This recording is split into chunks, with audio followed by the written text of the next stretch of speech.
Amigos oyentes de la radio revista informativa Somos UTN, hoy tenemos el honor de contar con Emanuel González Alvarado, rector electo de la Universidad Técnica Nacional el pasado 4 de junio. Don Emanuel, mucho gusto de tenerlo aquí en nuestro programa y felicitarlo por su designación como el nuevo rector. Muchísimas gracias, Alberto, muy amable. Primero que todo, saludos cordiales a la comunidad universitaria de la Universidad Técnica Nacional. Pues muy feliz de poder haber logrado este esfuerzo que iniciamos hace 3 años y que precisamente quienes hoy están ostentando los planes de acción para dirigir los decanatos, tanto también la representación docente, los representantes empresariales y estudiantiles tuvieron una presencia permanente en este proceso que nosotros iniciamos desde hace 3 años.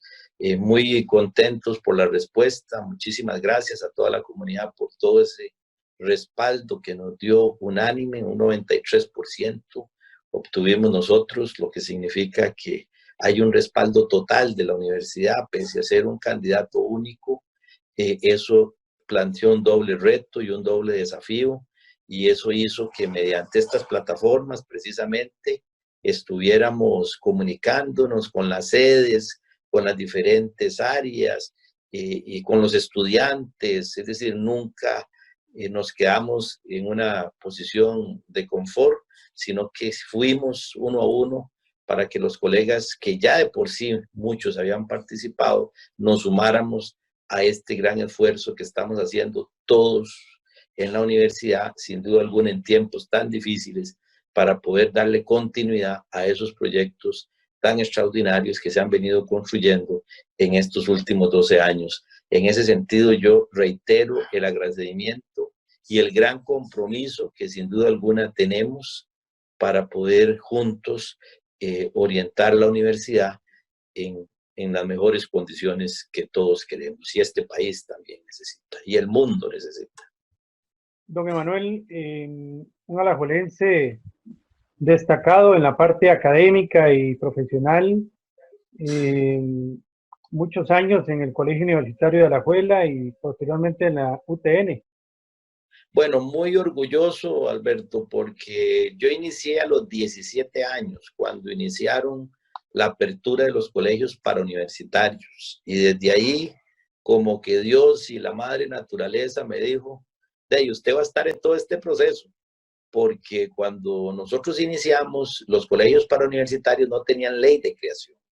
De tal manera que no fue hasta 1 año y medio después que nosotros nos tuvimos que unir los estudiantes, me tocó a mí ser el primer estudiante que de alguna manera se nombró para ser el que asumiera esos procesos de liderazgo junto con otros colegas, y así logramos la aprobación de la ley de creación de colegios para universitarios. A partir de ahí, pues por mis buenas calificaciones me dejaron como profesor. Inmediatamente que terminé, en aquella época eran semestres, y inicié en 1982 como profesor. Paralelo a esa acción, pues yo siempre había sido muy inquieto y empecé a relacionarme con algunos organismos internacionales, y luego en 1986 me nombraron director de la carrera de salud ocupacional, de la cual todavía ostento mi propiedad ahí muy orgullosamente. Y a partir de ahí, posteriormente, trabajé con algunos organismos internacionales, con el INA, con el Banco Popular y muchos otros más. Y en el año 2000, pues yo tomo la decisión de incorporarme a tiempo completo al CUNA. Y en aquel momento, en el 2002, me postulo para ser miembro del consejo directivo, quedo como representante de los docentes. Posteriormente, asumo la presidencia del consejo directivo. Don Marcelo y yo, él logra solicitarme una cita, nos reunimos, yo lo impulso a él como decano del antiguo CUNA, y es interesante porque Marcelo todavía guarda ese documento, un papelito, donde se reunió conmigo en mi casa y yo le planteé los grandes desafíos, y unos era o nos hacíamos universidad o nosotros los colegios para universitarios, por los problemas financieros tan severos pues íbamos a tener no solo un papel menos protagónico, sino probablemente no íbamos a sobrevivir. Y a partir de ahí dimos la lucha, lideramos ese proceso, creamos la Universidad Técnica Nacional. Además, me tocó a mí estar en la Asamblea Legislativa. ¿Usted se acuerda, Alberto? Usted estaba ahí cuando yo era el decano ahí, porque don Marcelo tenía un problema de salud que estaba recuperándose, y yo estuve durante 2 meses que me tocó pues yo estar ahí en la Asamblea Legislativa precisamente el día que se aprobó la ley, y a partir de ahí pues asumí el decanato de la sede central desde el 2012 hasta el 30 de junio, y a partir de ese momento, pues la comunidad universitaria me ha dado un doble honor, el honor de ir como candidato único y el honor de que el 93% de la población votara por este servidor. Entonces, imagínense el grado de compromiso que yo puedo tener con la comunidad universitaria, la confianza que han depositado y cómo efectivamente eso nos obliga todavía a trabajar más fuerte, a integrar más la universidad. Y me siento muy feliz porque en estos 3 años los decanos que quedaron son los decanos que han venido construyendo este plan de gobierno que nosotros le presentamos a la comunidad universitaria. Roberto, en el caso de Guanacaste, participó activamente durante 3 años. También nos participó Benin activamente durante 3 años de San Carlos. Participó también Eduardo de Atenas, al igual que César, ahí ganó Eduardo durante los 3 años que estuvieron con nosotros. Fernando Villalobos de Punta Arenas también estuvo. Francisco del Centro de Formación, la sede central. Tanto Anita como William participaron también de estos procesos, y efectivamente eso sirvió para que ellos plantearan sus planes de trabajo. Pero más que eso, ya somos un grupo de amigos y de compañeros que tenemos 3 años de estar reuniéndonos para poder plantear alternativas y estrategias para hacer una UTN cada vez más sólida y más consolidada. Entonces, eso le da a uno una tranquilidad enorme. No son personas que llegamos por primera vez a vernos las caras a un consejo universitario. Situación sucede igual, lo decía anteriormente, en el caso de los miembros electos como representantes docentes. Patricia Calvo, a quien yo le solicité personalmente que continuara por su buena gestión que había hecho. A Kenneth también Rodríguez en el caso de Punta Arenas, y específicamente a Mario Gómez de Liberia, que fueron los que quedaron. También logramos una alianza para que participaran de diferentes sedes. Entonces tenemos a Guanacaste, tenemos a Alajuela, tenemos a Punta Arenas, y tenemos suplentes también de San Carlos y de Alajuela. Es decir, esto es buscando la integración. Así es que con los representantes estudiantiles también, Mercedes sale del consejo de sede, la sede de Alajuela, y Diego también sale de Alajuela, es decir, ya era suplente en el consejo universitario. Tanto don Francisco Llobet como doña Grace Badilla, los representantes empresariales, han estado ahí con nosotros siempre. Esto nos permite plantear que efectivamente nosotros vamos con un grupo de trabajo que ya nos conocemos desde hace 3 años, que venimos definiendo estrategias desde hace 3 años. Es decir, eso le da a uno un gran alivio, porque ya sabíamos que la situación era difícil antes del COVID-19. Hoy sabemos que esa situación es doblemente difícil por la situación de la recesión económica en que ha entrado el planeta Tierra. Pero muy contentos y muy felices porque hemos tenido un apoyo de un 93% es maravilloso. Bueno, Manuel, ¿cuáles son los proyectos más importantes que usted espera asumir? Sí, digamos, los proyectos más importantes que nosotros hemos visualizado es precisamente la integración de la universidad. Es decir, nosotros necesitamos que la universidad sea una unidad dentro de la diversidad. ¿Y esto por qué lo decimos? Porque no es fácil en 12 años romper una estructura cultural, organizacional y mental en relación con el tránsito de los colegios parauniversitarios a ser una universidad en todos sus condicionamientos. Y este es un tema que además genera por esas condiciones que de una manera muy respetuosa se han venido manteniendo con relación a los derechos de los trabajadores, de las cuales yo estoy completamente de acuerdo. Efectivamente, eso ha ocasionado que lograr alinear la cultura organizacional, generar un patrón en el aseguramiento de la calidad, no es sencillo por las asimetrías que naturalmente nosotros encontrábamos. Entonces, hay un primer gran proyecto. El gran proyecto es unir a la Universidad Técnica Nacional. El gran proyecto es decir no al fraccionamiento, sí a la unidad. Ese es nuestro primer reto. Y ese reto está ligado también a que precisamente las sedes y los colegas así lo han planteado desde sus planes de trabajo ya hoy electos, precisamente han definido claramente ese norte de que las sedes también tienen que buscar su especialización de acuerdo a sus características culturales, socioeconómicas, tecnológicas, de infraestructura y ligado a las prioridades, sin duda alguna, también de los planes reguladores, de los planes estratégicos de los gobiernos locales, de la gran lógica de inversionistas que también han generado grupos organizativos en estas sedes. Entonces, de tal manera que ese es el primer gran reto.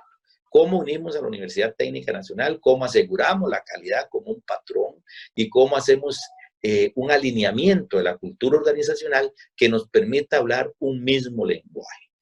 Para poder lograr nosotros esos proyectos, efectivamente, hemos planteado 4 grandes ejes, que ha sido el eje de la docencia, el eje de la extensión y la acción social, el eje de la investigación y el eje de la vida estudiantil. Estos ejes efectivamente van a estar transversalmente sostenidos a través precisamente de cómo le vamos a dar vida a la sostenibilidad financiera y cómo vamos a establecer vínculos y relaciones entre mercadeo de información y relaciones externas. Otro gran proyecto, sin duda alguna, que nosotros no podemos atrasar más son los sistemas de información. Es decir, la Universidad Técnica Nacional no puede continuar con plataformas tecnológicas de tecnologías de la información dispersas o aisladas. Ese es un tema vital para la universidad. Es decir, nosotros necesitamos articular sistemas de información. Eso es fundamental. Y otro gran proyecto, sin duda alguna, que nosotros necesitamos desarrollar tiene que ver también con la puesta en práctica de la fundación. A la fundación le estamos dando una prioridad vital porque eso es un tema que pues quisiera referirme posteriormente, pero va a ser fundamental para generar ingresos. No es que la fundación por sí sola nos va a resolver los problemas de los ingresos, no, pero vamos a contar con una plataforma que nos va a permitir coordinar y desarrollar alianzas estratégicas en la internacionalización y con los sectores empresariales que nos permitan a nosotros poder generar no solo investigación aplicada, no solo generar proyectos que fortalezcan esos proyectos que ya decíamos, la docencia, la extensión, la investigación y la vida estudiantil, sino que además nos permita generar a través de la innovación y el emprendedurismo alternativas financieras para poder subsanar esas debilidades que presupuestariamente nosotros tenemos.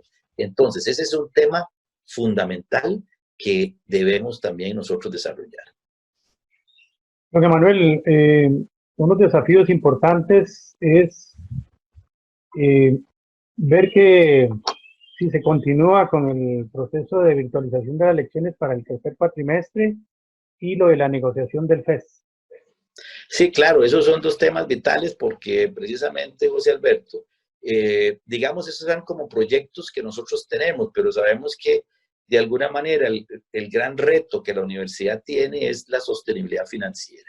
Eso por 2 elementos. Uno, porque ya sabemos que a nivel global y a nivel estatal hay una serie de políticas cada vez tendientes a disminuir los fondos con que las universidades estamos trabajando. Y si bien el 8% del Producto Interno Bruto es muy significativo en educación, lo cierto del caso es que hay una tendencia clara a nivel global y en nuestro país ha sido muy evidente por los diferentes grupos políticos de que las universidades tienen que generar sus propios recursos financieros. Y en esa parte me parece que eso es un tema que nosotros lo hemos visto como una acción de mejora continua. Sin duda alguna, las universidades necesitamos generar nuestros propios recursos y eso solo lo podemos hacer precisamente a través de la investigación aplicada, a través precisamente de la alianza con los sectores empresariales que nos permita a nosotros poder generar todos esos incentivos que genere la innovación y el emprendimiento para poder salir adelante. Ese es un tema vital para las universidades. Las universidades en estos momentos, sin duda alguna, el tema fundamental es el tema financiero.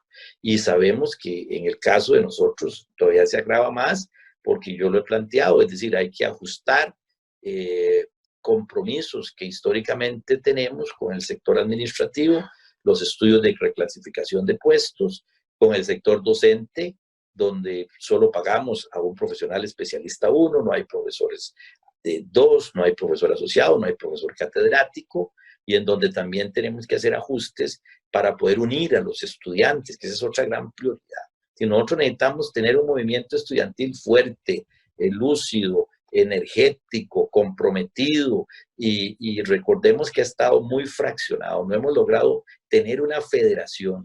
Hasta en los últimos meses es que se ha venido gestando esa posibilidad. Y cuando ellos tengan una fundación, recordemos que también a ellos se le adeudan 80 millones aproximadamente anuales. Entonces, el tema financiero es el tema número 1 que nosotros tenemos que atender. Tan es así que en estos momentos este servidor ya me puse de acuerdo con los decanos para poder tener una primera sesión de trabajo con los financieros nuestros, donde veamos la claridad de cómo están nuestros fondos, cómo están la liquidez, cómo están esos compromisos que tenemos para ver en qué condiciones vamos a terminar el año y con qué fuerza vamos a iniciar en los próximos. Entonces ese es un desafío terrible que tienen las universidades. Nosotros deberíamos ya estar incorporados también en el FES y sabemos que ese es el tema número 1. Por eso la sostenibilidad financiera y el esfuerzo que las universidades hagan con los sectores empresariales, con las alianzas internacionales, con la generación de proyectos y universidades a nivel global en la internacionalización es clave para poder asumir nosotros estos retos y estos desafíos. ¿Cuándo dará a conocer usted el nombre de los que lo acompañarán en las vicerrectorías? Eso lo estaremos dando a conocer, si Dios quiere, el 1 de julio, ingresando y entrando, digamos, con los nuevos colegas que efectivamente saldrán de todo el movimiento que nosotros gestamos hace 3 años. Es decir, en este movimiento nosotros hemos tenido colegas que han venido coordinando desde sus áreas de acción en las diferentes vicerrectorías, ¿verdad? Hay colegas que han venido trabajando desde la vicerrectoría de investigación, hay colegas que han venido trabajando con extensión, hay colegas con docencia y con la parte financiera, y efectivamente de ahí van a salir los vicerrectores.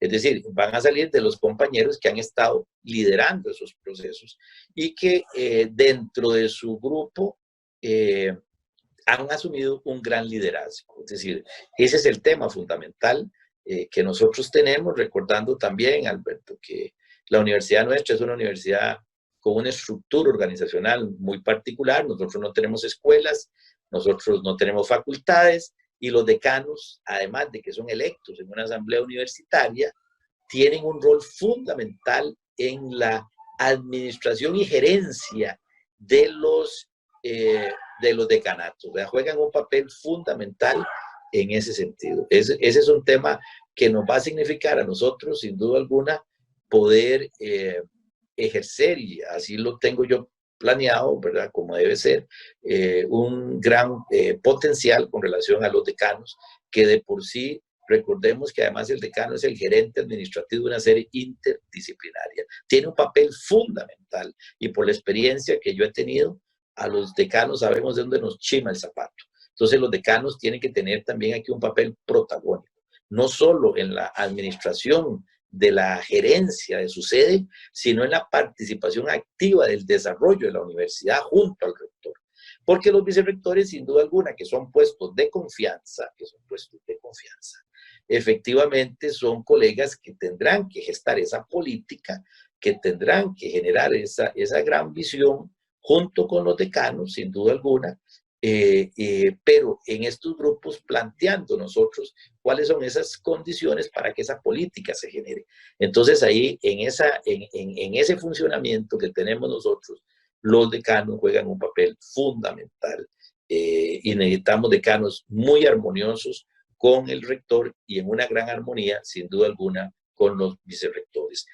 Aquí no podemos competir. ¿verdad? No podemos estar compitiendo decanos con vicerrectores. Aquí tiene que haber una unidad. Las vicerrectorías no pueden ser islas, las vicerrectorías tienen que estar completamente unidas. Ahí no se puede tomar ninguna decisión si no es una decisión colectiva, una decisión colegiada y una decisión en armonía con los decanos. Es decir, mi forma de ser, yo no puedo imaginarme otra forma de ser, ha sido con equipos de mejora continua. Y en los equipos de mejora continua, pues vamos a tener a los colegas que están ahí viviendo los problemas, resolviendo los problemas. Es decir, nosotros no podemos darle más largas. Nosotros necesitamos tomar decisiones, decisiones pensadas, decisiones que tengan que ver con principios éticos, que tengan que ver con precisamente disposiciones de trabajo en equipo y que tengan que ver también con una visión que integre a la universidad. Es decir, como es el dicho popular, lo que es bueno para uno tiene que ser bueno para el otro. Y tenemos que buscar una lógica de un principio de justicia para todos en la universidad, para que hablemos ese lenguaje común. Pero el tema número uno hoy post-COVID es el tema, sin duda alguna, financiero. Es el tema que estamos entrando a una recesión económica y es un tema que nos va a tener que sentarnos todavía con más paz y con más calma a reinventarnos, a remozar todos estos proyectos que hemos venido planteando y a desarrollar de la mejor manera posible. La virtualidad ya vino para quedarse. Es decir, la virtualidad en la revolución 4.0 cada vez irá asumiendo un protagonismo más específico. Era también ya una tendencia a nivel global. Es decir, hay tendencias que ya sabíamos que las universidades no podían escaparse. Una tendencia era la autosostenibilidad. Ya se sabía a nivel global que los presupuestos estatales cada vez iban a ser más disminuidos y que las universidades tenían que generar alianzas empresariales en la famosa triple hélice, sociedad, empresa, universidad, para poder generar recursos que le dé esa sostenibilidad financiera. Hay otro tema a nivel global que no podía tampoco irse dejando a un lado, que era el tema de la virtualidad. Ya se sabía que la tendencia era bimodal, ya se sabía que la tendencia fundamentalmente iba hacia esos temas y la internacionalización es otra tendencia fundamental que nosotros no podemos desligarnos, y la investigación. Universidad que no investiga no se llama universidad. Y ese es otro tema y ese es otro gran desafío que nosotros tenemos que darle la prioridad fundamental del caso. Esos son temas vitales, Alberto, que nosotros no podemos seguir no dándole la importancia que significa, pero unidos en la universidad hay las condiciones humanas y los profesionales necesarios, como se ha demostrado en estos 12 años, para sacar esta universidad adelante. Y más que eso, lo que más ha demostrado la Universidad Técnica Nacional es amor y compromiso. Es decir, los colegas, hay una gran pasión, nos sentimos con una gran identidad para poder sacar estos grandes retos y desafíos adelante. Don Emanuel, desearle mucho éxito en la rectoría de la Universidad Técnica Nacional, usted como segundo rector en la historia de la UTN, y muchas gracias por estar aquí con nosotros en este espacio. No, José Alberto, muchísimas gracias. Usted sabe que yo soy un fiel seguidor del programa. Todos los sábados ahí estoy a la 1, a veces entro un poquito más tarde, pero siempre escucho y creo que eso es parte del compromiso que tenemos y que hay que fortalecer todos estos sistemas de información y de comunicación que nos permitan tener precisamente una comunicación certera, diáfana, transparente, clara, para poder estar conectados, como yo digo, en las frecuencias, que todos escuchemos en la misma frecuencia. Muchísimas gracias, reitero el agradecimiento a la comunidad universitaria, al sector administrativo, al sector docente y al sector estudiantil por haberme dado esta oportunidad de poder continuar siguiendo el norte certero y ese gran amor y ese gran posicionamiento que la Universidad Técnica Nacional ha venido sin duda alguna construyendo en estos 12 años. Es decir, en 12 años la Universidad Técnica Nacional ha demostrado no solo su pertinencia, sino que ha demostrado que sin duda alguna nacimos, como decíamos en el antiguo cuna, para mejores cosas. Ad maiori nati sumus. Así es que muchísimas gracias muy amables y estamos como siempre a sus órdenes.